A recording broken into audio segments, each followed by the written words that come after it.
que es la directora interina de la Licenciatura de Relaciones Internacionales del Instituto Tecnológico Autónomo de México, ITAM. Del mismo modo es investigadora y parte del personal docente del instituto. Actualmente imparte la materia de América Latina e Introducción a las Relaciones Internacionales. A nombre del equipo general de Interdependencia, le agradecemos mucho su presencia y le reiteramos el honor de tener la oportunidad de trabajar con ustedes en proyectos estudiantiles. Muchas gracias. Muchas gracias a ustedes, Giselle.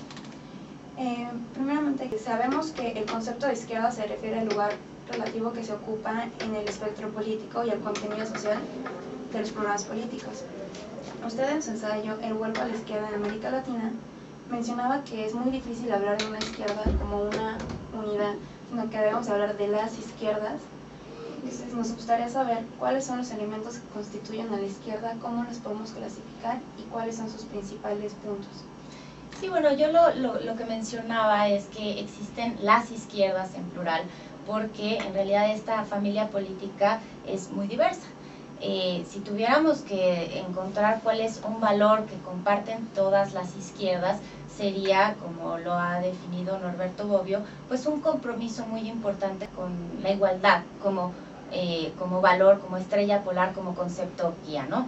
La igualdad, de todas maneras, es una cosa que es un poco abstracta. La igualdad hay que preguntarse entre quiénes, en qué cosa, y ahí es donde las izquierdas empiezan a ser distintas en sus programas políticos y distintas también, digamos, en la manera en la cual se plantean en la práctica cómo llevar a cabo estas cuestiones. Si hablamos de América Latina a lo largo del siglo XX ha encontrado expresiones partidistas y expresiones sociales de las izquierdas que son muy diferentes.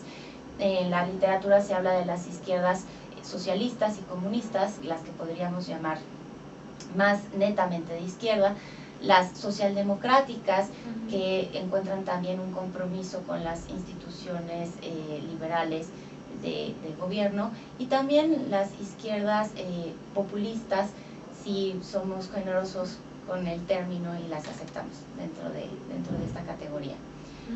Pero son distintas expresiones y en todo caso lo que existe ahí es una tendencia a la inclusión de lo social como un tema que les interesa mucho, ¿no? Y la inclusión de los sectores populares como una base política muy importante a la cual hablan y en la cual encuentran apoyos para la acción de gobierno. Ok. A lo largo de la historia, las izquierdas latinoamericanas siempre han tenido mucho problema para acceder al poder, y generalmente se hacía por la vía revolucionaria, pero a partir de 1998 hemos visto que se ha dado un giro y que se ha optado por la vía democrática. ¿A qué se le puede atribuir este cambio? Pues una larga historia de, digamos, de avatares difíciles y de aprendizajes a través de muchos dolores y muchas dificultades. Vamos a ver, digamos, la vía revolucionaria se intentó en muchas ocasiones y la mayoría de estas ocasiones resultó fallida, y este aprendizaje político fue muy importante. El aprendizaje de la izquierda durante los años 60 y durante los años 70 fue el aprendizaje de la cárcel, la persecución, y que terminó en una crisis de derechos humanos muy importante que vivió la región a manos de estados represivos, brutalmente represivos. Las fuerzas de izquierda que optaron por la vía revolucionaria se dieron cuenta de que, digamos, aquello que en algún momento consideraron que eran valores de la democracia burguesa, como por ejemplo el respeto a los derechos humanos, como por ejemplo el hecho de que existieran instituciones que dieran cabida a la expresión de la diversidad política y que protegieran la libertad de expresión, la libertad de asociación, la libertad de reunión, tenían un valor en sí mismas. Y este aprendizaje que se dio después del exilio, después de la persecución, pues fue un aprendizaje que en los 80 rindió frutos, porque empezaron a formar partidos políticos y a competir en elecciones. Es decir, las elecciones como vía alternativa de acceso al poder político se reconceptualizaron como algo valioso, y esto permitió que las izquierdas poco a poco aprendieran a competir electoralmente y poco a poco pudieran ser exitosas en el juego electoral, hasta que llegamos hacia finales de los años 90 a una serie de éxitos electorales que se repitieron uno a uno en distintos países de América Latina. Y eso es más bien como el aprendizaje político que tuvo la izquierda, pero a nivel internacional, cómo se transformó el ámbito internacional, el escenario internacional, que dio cabida a estos nuevos gobiernos, estas nuevas alternativas. Ese es un punto muy importante porque el aprendizaje político a veces tiene que ver con las estrategias, tiene que ver con la moderación de tu programa para hablarle no solo al espectro político de la izquierda, sino también al centro, también captar al elector moderado. Esta es una parte del aprendizaje político de competir en elecciones, pero la otra es que tampoco tengas muchas alternativas. Y lo que cambió en el escenario internacional, y todos lo sabemos, es el fin de la bipolaridad, es el fin de la Guerra Fría, y es el hecho de que aquel referente que servía para una parte de la izquierda, que era el socialismo real, el referente de la Unión Soviética y del campo comunista, se colapsó. Se colapsó a partir del año 89, existe un vacío de ese referente ideológico, y digamos, la izquierda tiene que reinventarse, no dejar de ser izquierda, pero reinventarse, reinventar una manera de pensar cómo hacerse cargo de lo social dentro de la economía de mercado, y digamos decir, bueno, el compromiso con la economía de mercado ya es indiscutible, pero dentro de esos márgenes, ¿cómo nos hacemos cargo de la distribución del ingreso, el combate a la pobreza, la distribución de oportunidades entre los distintos actores sociales, etcétera? Muy bien. Y bueno, retomando esto de las izquierdas y sus diferencias, tenemos dos mandatarios que son realmente polémicos y son muy diferentes entre sí. Tenemos por un lado a Hugo Chávez y por otro lado a Lula da Silva. ¿Cómo podemos explicar por qué hoy son tan diferentes estando dentro de la misma izquierda?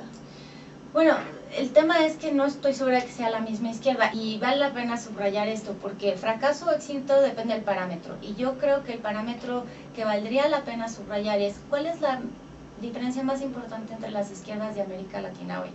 Y yo te diría que es el grado en el cual asumen o no un compromiso con las instituciones democráticas, ¿no? Entonces, el grado en el cual se comprometen o no con aquello que llamamos la limitación del poder político y la distribución del poder político. Yo creo que hay una izquierda latinoamericana hoy en día, si quieres la representada por Lula, que asume que la división de poderes es importante, ¿no? Que el Ejecutivo es uno de los poderes públicos, pero también existe el Poder Judicial y también existe el Poder Legislativo, y que esa distribución de poderes es importante porque el poder absoluto se corrompe, porque el poder absoluto es siempre un poder que se va a expandir y que va a ser absolutista y que va a ser despótico. En cambio, existe otra izquierda, o izquierda en el sentido de que ya no sé si es izquierda, ¿no?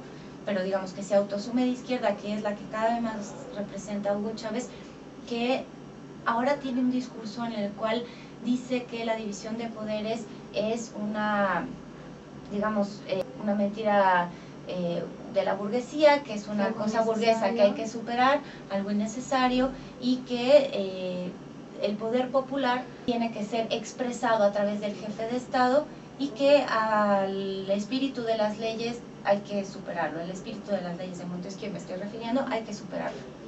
Van hacia lo que ellos llaman un nuevo constitucionalismo latinoamericano, en el cual esto es una cosa del pasado. Pues bien, estos son dos proyectos muy distintos que son claramente distintos.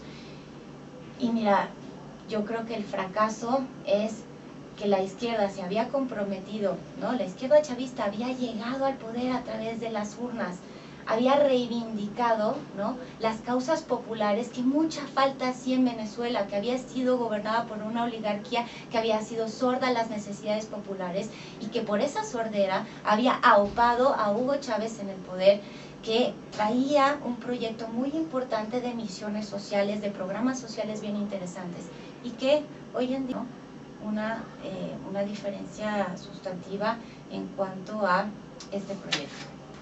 Muy bien, y finalmente quisiéramos saber cuál es el futuro y cuáles son los retos a los que se enfrentan las izquierdas en Latinoamérica, porque actualmente están muy desprestigiadas las izquierdas.